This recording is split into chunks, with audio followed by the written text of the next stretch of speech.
मुत्तहिदा अरब अमारात में Sindh cricket league का आगाज़। सिंधी कॉमेडियन अली गुल मल्ला को ब्रांड एम्बेसडर मुकर्रर कर दिया गया। सिंधी कम्युनिटी ने मुत्तहिदा अरब अमारात के शहर दुबई में प्रेस कॉन्फ्रेंस में सिंध क्रिकेट लीग का आगाज़ किया।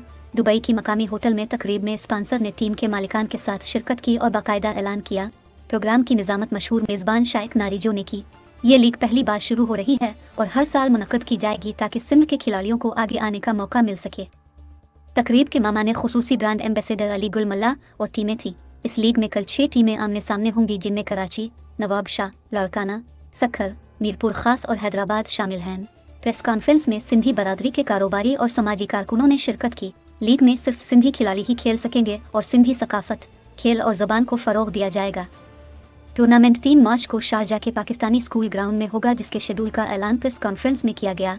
मामाने खुसूसी अली गुल मल्ला ने प्रेस कॉन्फ्रेंस में कहा कि इस लीग से सिंध में रहने वाला हर खिलाड़ी पुरजोश हो गया है और उम्मीद है कि सिंधी खिलाड़ी भी आगे आ सकते हैं। इस तकरीब में सिंध क्रिकेट लीग पर मबनी एक गाना भी रिलीज़ किया गया, जिसे सिंधी गुलकार नजफ अली ने तरतीब दिया और गाया, जिसकी शायरी इब्राहिम सूरू की है। तकरीब के इख्तिताम पर ब्रांड एम्बेसडर अली गुल मल्ला को शील्ड दी गई और सिंध क्रिकेट लीग का केक भी काटा गया और सिंधी मीडिया के नुमाइंदों फहद शेख, सारंग सिंधी, सईद चांडियो और इसहाक सुमरू का बेहतरीन रिपोर्टिंग पर शुक्रिया अदा किया गया।